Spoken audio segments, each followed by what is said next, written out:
migration was at its lowest and house prices had the biggest increase. Right now, migration is affecting property prices. Whenever there's some sort of government failure or policy issue, the media will run articles about migration. Is the answer to cut off migration?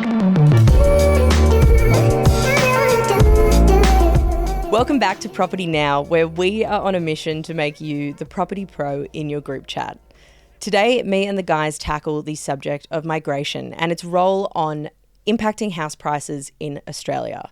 We know this is a topic that people in the general public are really, really passionate about, and that was reflected today in our conversation. There were moments where we butted heads, there were points that we agreed on, and it resulted in a really well-rounded discussion where some really interesting insights and statistics were shared. We hope you enjoy. Guys, welcome back. Happy Wednesday. Good to be back. Welcome back. It's great to be back. It is great to be back. Today, what we're going to dig into is a topic, we've referenced it a couple of times, and it actually comes up in our YouTube comments quite a lot. The subject of migration and its impact or its role in the housing market in Australia. It pops up a lot. It seems to be migration is something that is really closely tied to housing, at least in the opinions of the general public, and in what we see in the media a lot as well. So what we're going to chat about today is exactly that, migration and property, and answer the question of, does migration affect house prices in Australia? So to start with, there was an article that came out earlier in January, and it was titled An Open Letter to the Minister for Immigration. It was published in Spectator Australia. And I won't go too much into the stats. It references a lot of statistics, and I think we'll dig into that in a sec. But I guess the top line for anyone that wouldn't have read it, anyone listening at home, in 2023, we had record-breaking immigration intake in Australia. And the letter is quite emotive, I guess, and it's quite powerful in its use of language, talking about, the negative consequences of high migration levels. So it goes into that, and also really, puts criticism on the Australian federal government for ignoring what the article references is the public sentiment of the attitude towards our migration intake. So that's the article. That's kind of what's inspired this chat we're going to have today. I referenced statistics, and I think it would be a really good place to start to talk about where we're actually at. What are the actual numbers? Let's look at the data first and then kind of lead into that conversation of what is the role that migration plays on house prices. Sounds good. Well, it is a big topic, and it intrigued me as well. I mean, I've done some homework too, Zaz. I've got a little pad. Ooh. Yeah, I got some notes. I love it. Because it intrigued me. I mean, I looked at that article, and I think it's 1 in every 36 Australians came here in 2023. So every 36 Australians that are here today, huge. One have come last year, which I think was crazy stat. So I decided to do a bit of digging. Mm-hmm. Lay it on us. We've got an amazing data platform, so abs.com.au, the government website, and also CoreLogic data tied in. So I thought I'd do a little bit of digging and to see what, migration history and what it looked like. So I'm talking pre-COVID. So let's look at some pre-COVID numbers. So the people that came to Australia from 2016, 17, 18 and 19 was roughly 500,000 per year. And the people that left Australia was roughly 250,000 to 300,000 per year in those same years. So, we're talking a net migration of about 200 to 250,000 per year from up until COVID. Obviously, during COVID, we all know what happened with the migration story. Borders were closed. People weren't able to come in and out, generally in a lot of cases. But last and that was year, that 2020, 2021 period? 2020 and 2021 period. And even parts of 2022. But we can see from the numbers that migration came back in a massive way last year. Made up for it almost. Made up for it and some more, I think. So what happened last year? So we had around 740,000 people come to Australia, and we had about 220,000 people leave. So a lot less people leaving Australia and a lot more people coming to Australia. So we had about a net migration of about 520,000, which is double the previous intakes pre-COVID, more than double the previous intakes in that 1 year period. Are there any figures, Chris, on, because when you're talking about, how does that affect housing prices? it's important to know like how many, we obviously need new houses to house all the new people. Do we have any figures on how many houses were built during those same times? Well, that's actually a really interesting point as well, because the building completions. So I've got some stats on that as well. So in 2017 and 2018, there's roughly 200 to 220,000 houses being completed. Now in 2019, so the year before COVID, there was 200,000 completions. But in 2021, 2022, 2023, there was an average of about 170,000 building completions. So new homes being complete. That's around 40 to 50,000 less than what was being completed pre-COVID. So we've got this massive influx of people coming to Australia, but we've got building completions dropping. So that building completion, is it houses? Is it apartments? Is it, per dwelling? So it's new dwellings that have been built nationally. So if it's an apartment block of 50 dwellings, it'll be included in there? That's correct, yes. Yeah, right, gotcha. Right. So half a million new Australians, 170,000 new dwellings. Correct. We don't need one dwelling per new person. Well, what are they're like, is there like a mathematical equation? So they take it, so for every household, there's roughly 2.5 persons that are living per household. This is according to CoreLogic data. So, you're taking that roughly 500,000 figure that's coming into play, new people coming into to Australia. Plus, you've also got the natural birth rate, which means people are getting older here in Australia. There was a rough increase in population to about 26 million, but last year the rough increase in population was about 850,000. Yeah. I think there was something like 300,000 babies being born. Yeah, correct. And there's probably about 90,000 deaths as Correct. well. Yes. So that's like 800,000 new Australians and 170,000 new dwellings. In the 1 year. And so that's what I believe the stat, which is about a 3% increase last year in population. Yeah, that's crazy. Yeah. Now, when you look at, which is interesting, when you look at the target inflation rate is 2 to 3% on the cost of goods, you've got the population increasing at roughly 3%, which is quite an interesting stat to see there. So the building completions are coming down, migration coming up. There's roughly, based on those figures, you'd need about 250,000 to 300,000 dwellings just last year alone for the people that came here.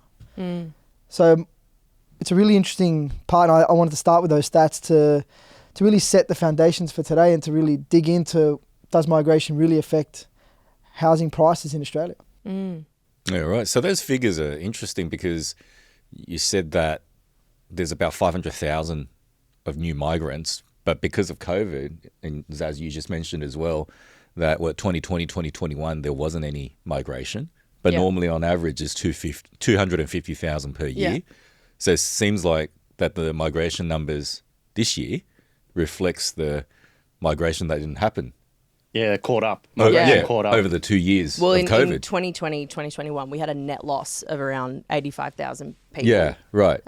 In terms of our, That's right. So if you look at those migration figures, it's looks like there's a lot.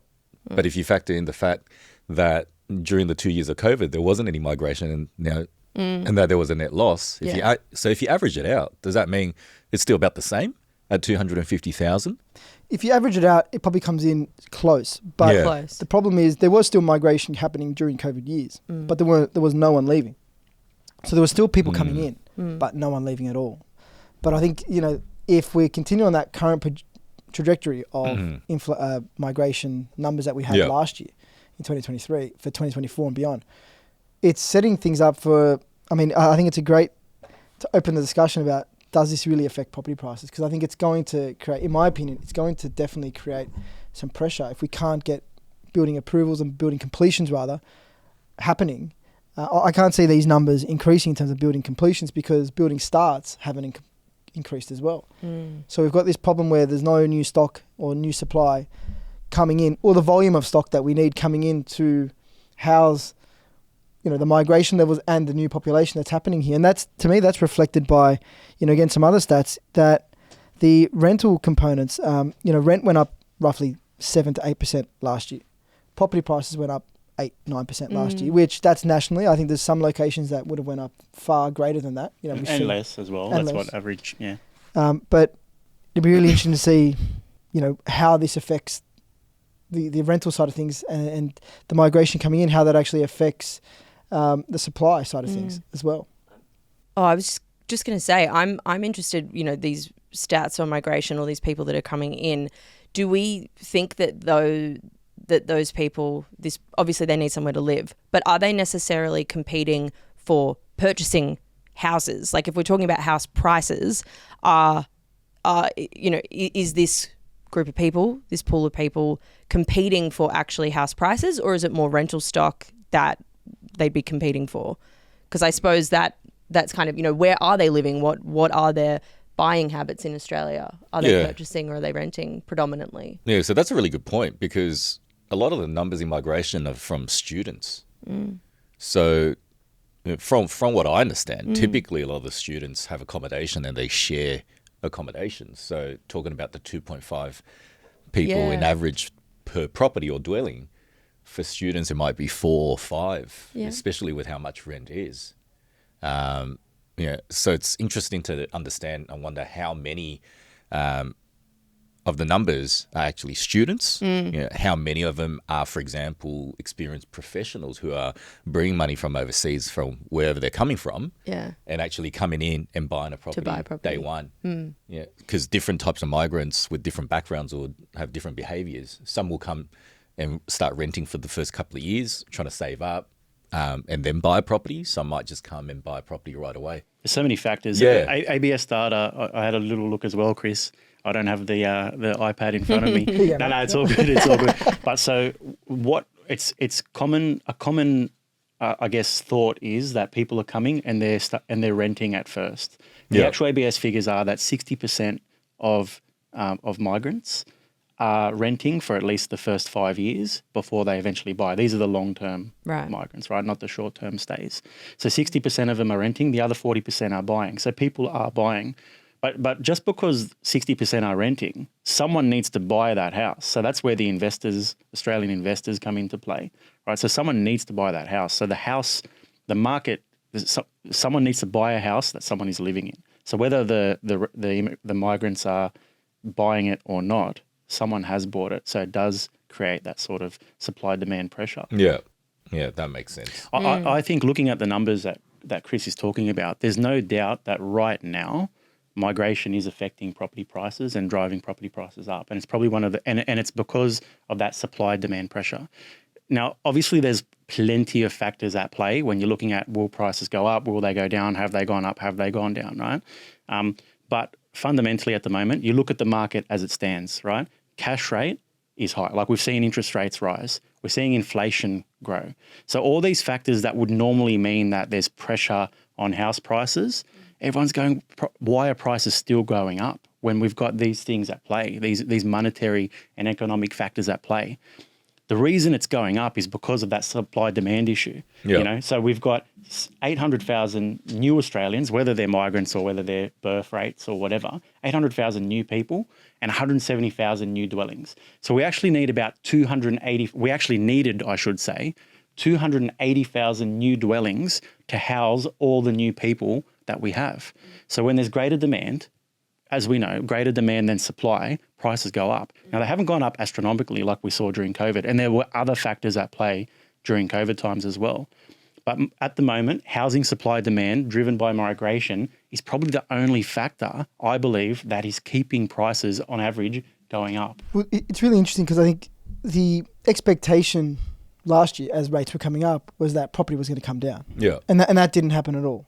And then the expectation during COVID was rents were going to fall off a cliff because no one wanted to take rent. I remember during COVID, there was huge issues with people pushing back their rent or not able to pay their rents because they're losing their jobs and the uncertainty. But now we're at a point where vacancy rates, primarily across the country, are 1% or sub 1%. And based off some of this data where migrants coming here for the first few years, renting, that seems to play into the argument of there's a lack of rental stock and those rental yields and the rental availability is just not there. There's a lack of all stock. There's a lack of houses. Like I said, there's 100,000 dwellings required. There's an influx of people.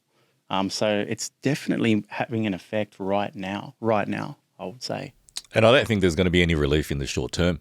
With what you're saying, Chris, in terms of building starts is dropping, how can completion be increasing? There's two ways to balance that. So either A, we build more homes, or B, we have less new people. So more new homes, less new people. Those are the only ways that it can balance out. Now, I know if you Google Anthony Albanese 10-year migration plan, they're targeting bringing that 500,000 level down to about 235,000 Net migration. Net migration, yeah.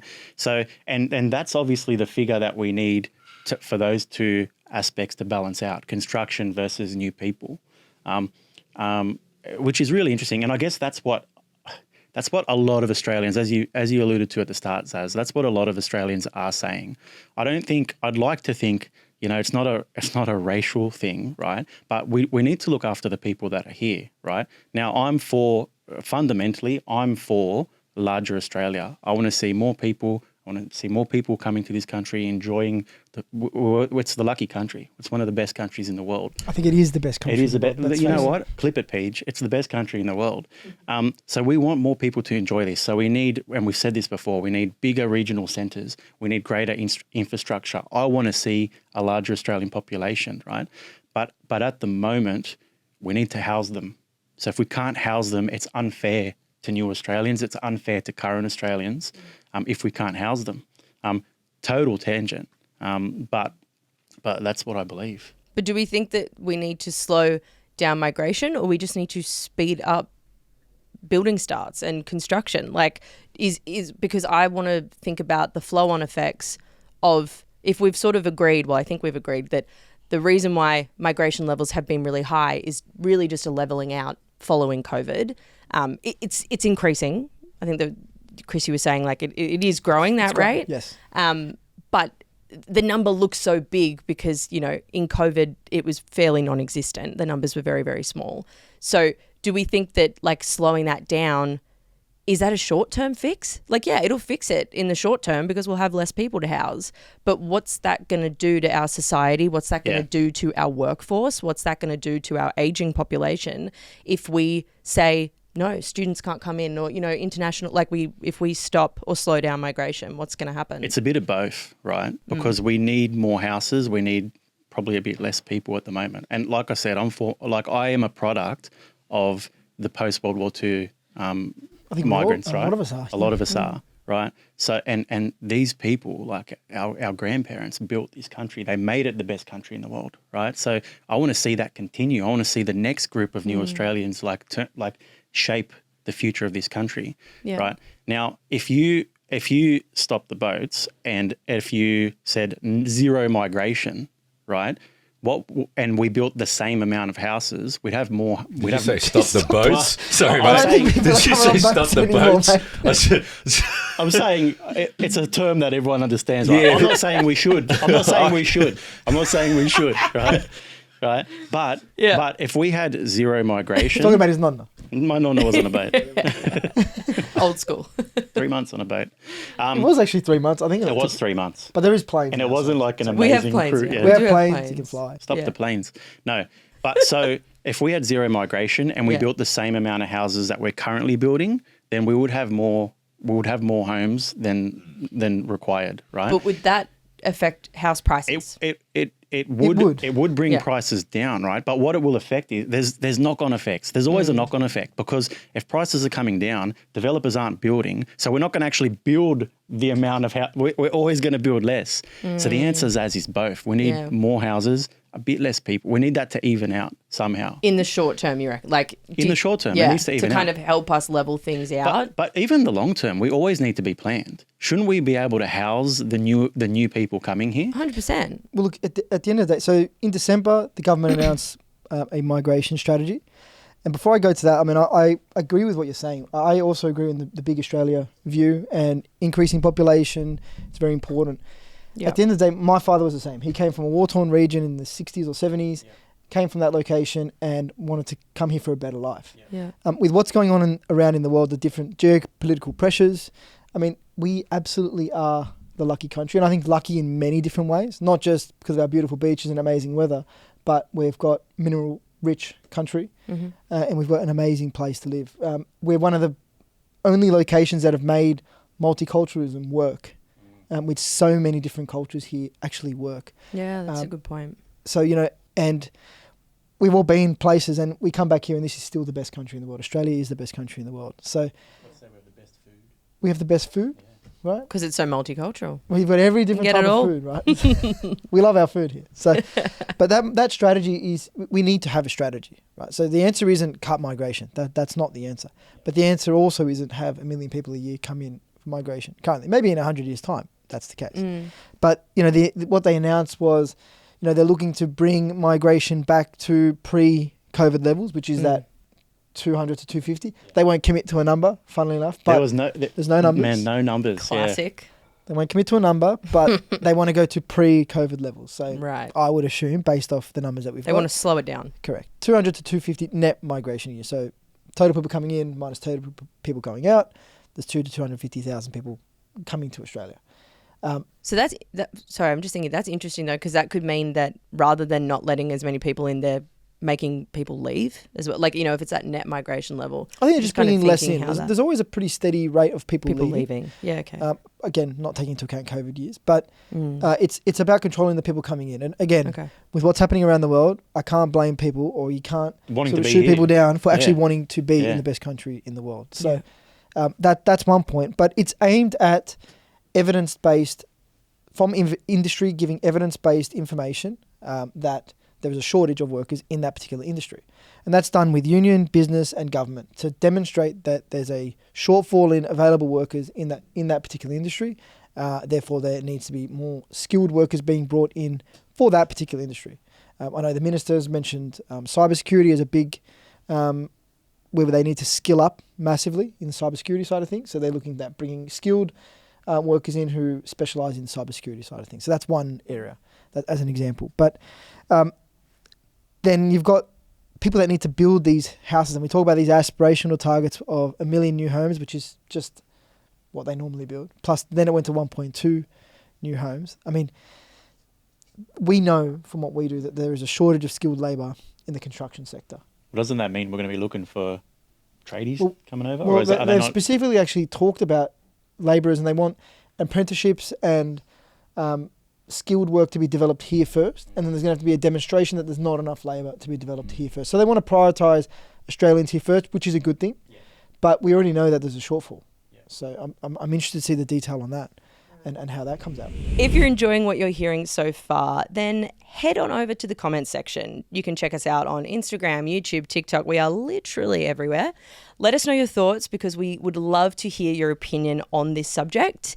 And if you haven't already followed or subscribed to Property Now, then don't waste any more time. Make sure you do it. So I guess I want to kind of go back to the article that I referenced at the start, because I think, we've discussed a lot of reasons why migration has an impact on house prices. The article was really, really strong, and it's one person's opinion, but it really kind of singled out migration and our record-breaking migration intake as like the biggest factor that is impacting unaffordable houses and other things as well, rising rents and all sorts of things. But because we're talking about house prices, the article really kind of singled out migration. I want to know what you guys, do you think, we all have sort of said, yes, it's a factor. Do we think it is the biggest factor? Do we think it is something that needs the most attention and the most like immediate action? No, absolutely not. Yeah. Yeah, absolutely not. Like, I don't think it's the biggest factor. I think through our episodes, we've talked about the different factors and the multiple factors that's 100%. affecting house prices. Yeah. It's not just the one factor. There's the supply demand, there's the interest rates. Because I think you mentioned, Zaz, that property prices were going up during COVID when there was no migration, right? Yeah. So I actually, just for that stat for context, so like I was saying before, in 2020, 2021, so during that COVID period, we had a net population loss of around 85,000 people, and very few migrants were allowed in until like late 2022. But the real estate industry estimates that from September 2020 to April 2022, the nation experienced the sharpest recorded upswing in home values. Yeah. So that is, speaking to that's when migration was at its lowest, at least in recent years, and house prices had the biggest increase. I disagree, guys. So at the moment, I'm talking about right now, okay? Right now, supply demand is the biggest issue, and that is being fueled by migration. During COVID, different story, right? Because remember I said earlier, right? So at the moment, we've got interest rates going up 13 times. We've got high inflation, and the inflation numbers actually are coming out today, Chris. I know you always love talking. They're coming down today, right? So those things are improving, right? But what the only thing that is keeping prices rising at the moment, and only like you said, 8% rise on average over the last 12 months, the only thing that has kept that rising is supply demand, which is being fueled by migration. During COVID, yes, migration numbers were down. It wasn't the figure that was driving price. It wasn't the reason prices were going up at that time. During that time, we had basically free money, right? Cash rate was 0.15, Jace. No, 0.1, I think. 0.1, right? I mean, my mortgage rate at the time was 1.89. Yeah. Like free money, man. Plus the government was giving money away to assist everyone at the time, right? So like we've said before, you give people money, they're going to spend that money, right? So we started outbidding each other. We started adding decks. We started renovating. We taking super money. Man, people were taking super money. Right? So imagine you had high migration and high supply demand on top of that at that time, right? But so at the time, money was free. Let's say money was free, prices went up. You know, we also, and not only the property market, right? So we saw, valuations of tech companies, like crazy valuations at the time that you look at them now and go, how the hell did that happen? Right? Because money was free, right? And then we saw a correction. So prices sort of probably dropped 10% after that. But then it went back up. It's gone back up 8% now, right? And we're sort of at that correct level based on supply demand, based on migration. Yeah, so I agree with the supply demand argument that you've got. But the figures that Chris just mentioned, isn't the number of migration coming in just the average yearly migration numbers if you factor in that no one came in for the 2 years of COVID? Because every year is about 250,000. But what happened during that time? Of COVID? Yeah, so there was still a housing shortage when no one was coming in. We still weren't building. Yeah, so that's what I'm saying, right? There was construction sites that was, in some locations, stopped for 3 or 4 months. Couldn't get those projects delivered. There's been projects since that time that are still not out of the ground. Yeah, not some. Every project was delayed. Every project was delayed at the time. No one wanted to start projects because of confidence. Not only were people not coming in, things weren't being built. Yep. So there was also that issue then. So I think that's the point, is that migration wasn't to blame then. Not then, no. Yeah. But now it's and supply we had demand. crazy house prices, and we had But builds even not for happening. now, so what I'm saying is that the numbers of, say, 500,000, 520,000, whatever that is, that's just the average of the normal, per year, about 250,000, isn't it? Yeah, but do you think, we're based on the figures, in the last 12 months, we built 100,000 less homes than are required to house the people of Australia? I want to give like an example of something completely random that will make we think how this works. So you've got a dam, and you close off the dam, and then there's no river running in front of it. Right? Then all of a sudden you've got this build up of water that's building, and then you let it trickle out. You let it trickle out, and that's the 200,000 per year that's happened. The trickle out. Yeah. But then all of a sudden you close the dam again during COVID, but then you just open it up, and then what happens? You flood the town downstream. Yeah. It's the same analogy, because you have it trickle in, you can absorb it, you can solve the problem, you can fix the problem. There's rental vacancy rates are not where they are today because there's no dam flooding the whole bloody thing. Whereas when you've got it trickling in, that means you can control the flow almost, and you can account for that. Whereas if it floods in, then that creates a big problem, as we've got today in the last year or so. I mean, that's an interesting analogy, but you using your dam, that's like saying that there's now a drought. Right, because you're using the dam and you're not, so the water's trickling. So now you have a drought, right? Because you need migration coming in on the average of, say, 250,000. You don't have a drought though. You've got the demand is still building up, so the water is still coming in. But there are for other things. For example, the country needs. It's not just the housing prices. So the country needs the migration coming in. No doubt, right? we need that. But we're talking about prices, right? Yeah. So there's 100,000 less houses than are required. So we need to build more or have less people. Those things need to balance out. Yeah, I think that's where they need to really, have had the foresight to see what was happening. 100%. In it's terms poor planning. That's right. Yeah, so I think it's the government policies and the poor planning. should have known. And they're trying to correct that. And look, COVID was. It's hard. It's good to look back and say, in hindsight, COVID, but how were we supposed to predict any of that? How are we supposed to predict that we're going to close the dam and then open the floodgates. We didn't know that was going to happen. I don't know. Like they've got all these task forces. They've got all these You really love the smart task people. force. Let's not go Right? back to the You love task force. Yeah, in Canberra, they've got all these departments. They've got, you know, Yeah. they've got the ABS, they've got Treasury, they've got all this data, right? Like I know COVID was a surprise, but surely when you're looking at planning and making policies, you can see what the trend is, right? And would be able to anticipate. But they hey, did. if we do this, you're going to have 500,000 people coming in such a short time. They did though, because they said we need to build 1.2 million homes in the next 5 years. Yeah. So they said that, and then they opened the floodgates, but then the houses weren't built. It's just That's some right. arbitrary Yeah, so that's the figure. problem. But they So knew that's exactly. right. They knew exactly what they're doing. Letting that many people in, they knew exactly what they're doing. And look, the fundamental, in my view, is migration the single biggest factor? It's not the single biggest factor, and I don't think anything is the single biggest factor. I think what's important is that there's accumulation of multiple factors that have got us to this disastrous point with the housing crisis. The perfect storm, Yeah, with absolutely. rental vacancy rates at all-time lows, building Absolutely. completions not happening, building starts not happening. I think that's the biggest problem. So it's not just migration, but is it adding fuel to the fire right now? Yeah, it is. Sure. Is the answer to cut off migration? Absolutely not. I mean, Yeah. again, we talk about the history of Australia. It's built off migration. Yeah. As I was doing some of this research, another really interesting point was we talk about the Snowy Hydro project that was built back Yep. in the 1949 and onwards. At the time, Australia had a population of 8 million, and there was 100,000 workers that worked on the Snowy Hydro over that time. 65% of those workers were migrants. Wow. Yeah. Right, so it shows that the skilled labour component coming in, and Australia is built off migration. So it's important to know that migration is a very important part of the Australian economy and the fabric of Australia and what makes Australia Australia in migration.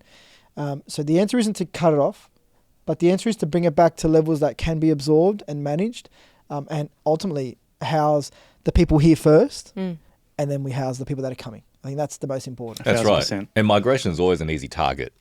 Right, going back to the article, the fact that it's like the article's emotive, like you said, Zaz, it's controversial. It's attention seeking as well. 100%. Because I can think back whenever there's some sort of government failure or policy issue, the media will run articles about migration. Yeah. Right? Migration might be the cause of this, might be the cause of that. Right? And it puts a lot of focus on it because I think when people read it, they may not necessarily factor in all the things that we're talking about. Right? But it's going to correct. So it's going to create that impression. Media don't do clickbaits, mate. No. No, you're talking They just about it's don't all do that. integrity. And yeah, I think it's wrong to put any single factor in a silo and say this is the biggest cause. Like, yeah, sure, we can slow down migration to allow us to catch up, but at the same time, there's so many other areas that need to be addressed by government. And I agree, Jace. I think that it is used a lot. And like I was saying, it comes up in YouTube comments. You know, I was, as I always do, going to the Facebook posts for a lot of these articles. All the comments are turned off because when you think about public sentiment, this is an issue where people get very heated and very opinionated. They have very strong opinions, and it's easy with, you know, these little guys to what are these called? Inverted commas. Yeah. I just realized not everyone's watching. Inverted commas. Bunny ears. Yeah. Funny is, it is really easy for people to shift blame at these, you know, faceless, nameless group to say, like, this is the issue. The you're conversation issue. can get messy, man. Oh, That's yeah. why it's Yeah. so So I tricky. love the passion. I Yeah. mean, people just love Australia. I mean, I love it. I love the fact that people are protective of Well, they wanna be this here. country and this I mean, nation. to a point. I'm talking about like extreme. Well, you get the views. trolls. Yeah, we get yeah, that, yeah. right? But then you get the people that have genuine concern. Mm-hmm. But they're not. I think a lot of people aren't saying stop the boats, but I think a lot of people stop the plane. They're looking at me. But I think people are. You said it first. But I think people are protective Yeah. of Australia, of the nation, because it is an amazing country, and Yeah. how we've managed to make it work is a testament. So I think That's people true. are very protective of not losing that and not losing our identity and what makes Australia Australia. Yeah. Our identity needs to evolve, though. You know, if you like you said, it's Evolve to what though? Well, to whatever it needs to become. Like, we don't know what it's gonna. Like, you look at good friend. not Guys, really are we good still talking about property and housing prices? well, maybe we're going off on a tangent. Don't we Bit always? of a quick tangent is allowed. I'll allow it. Well, let's next week Back talk when I about was a the boy, evolution, the evolution of our culture. Let's talk about that next week. No, that's true. I think that, look, we've agreed and we've disagreed. Like, I think to some extent, yes, migration affects house prices. Of course it does. It is one factor. I don't think it's the biggest factor. I don't think it is the factor that needs the most attention. And I guess what my like passion behind it would be that, yeah, I do see all the, you know, the depths of these Facebook comments and people getting like really, really heated about this. And I just think, well, like Jace was saying before, like there was a failing of government to plan and prepare for what I don't think should have been a super insane scenario to predict. Like, as I'm talking about, you know, COVID, cutting off migration levels and slowing that down. What do we think's going to happen? Like, yeah. I'm not some expert, and I probably could have guessed that. Like, it seems really simple. So I just think a lot of it is poor government planning, and I feel like the government are really leaning into this whole thing of, oh yeah, that's the problem, you know, rather than like looking at what we can focus on at home to improve the amount of housing and rental stock we have. Well, I think it definitely, I'm going to say yes, it does affect housing prices, and I'll get to why. So I think, again, migrants coming into Australia, they generally rent for the first couple of years. Yep. Probably live with a couple of other families as well. I've seen that happen many scenarios where they come, they live in multiple families together, save their asses off, to be honest, and work really hard, which everyone does, but they work together. Yep. And they probably pool their resources and maybe buy together and then progress that way. So it initially, when people come, if they're not buying, they affect rental stock. Yep. Absolutely. So they might absorb the available rental stock. And then that pushes up the prices of rent, which then therefore, in the long run, pushes up the prices of housing. I mean, if you've got a property that was rented for $500 per week, and then it's rented for $800 per week, the underlying value of that house has changed. It's not going to still be worth $300,000. It's going to increase. For example, if anyone can find a property that's $300,000 with $500 a week rent, please let me know. But I know of a parking spot in the city. You can always pitch a tent. $500 a week rent. Wow. That's not bad.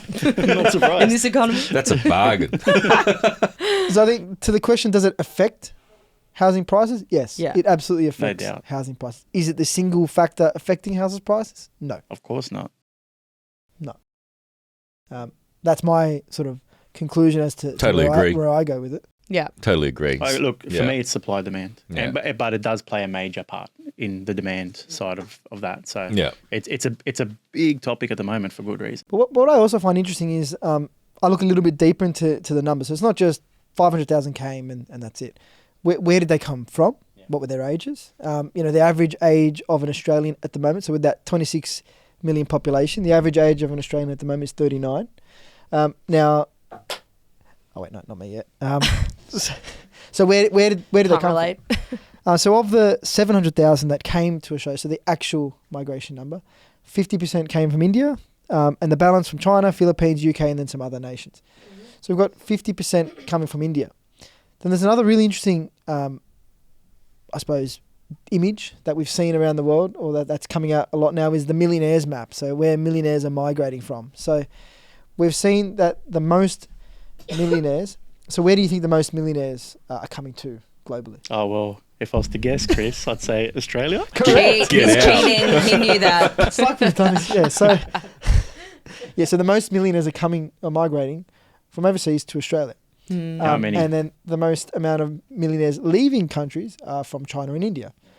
So these are the top two migration states or locations that we have coming to Australia. So it's not just people that are looking for a better life. It's also wealthy people coming to Australia as well. Mm-hmm. So that's going to have an effect on property as well. Because are you saying like they'd be more likely to be in a position to buy a house and then be competing and driving prices up because there's more demand, rather than we've referenced students who are, largely moving into shared accommodation, renting, living with lots of people, so taking up less dwellings. It goes back to what you said, getcha. Right? And this is probably a positive. We always end on the positive. I love Australia's the best country in the world. So people are it's the best place to flee war-torn countries. It's also the best place for millionaires to come and live their life, and invest and live. So from all sides of the spectrum, where else would you want to be? I completely agree. Mic drop. Mic drop. Jace, anything you want to end on? Do you reckon we answered the question?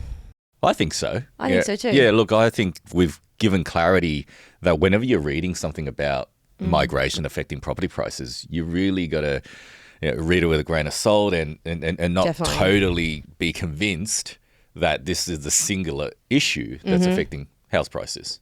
You got to do your research. Because there's heaps of articles that talk about multiple issues, but then you've also got these articles that single out, right? Because they get a lot of attention, they get a lot of readers, and I think a lot of people can relate to it. But I think we've really provided clarity on that. That there's multiple issues. It certainly does affect it, but it's not the only one. Yep. That's a good Property Now plug.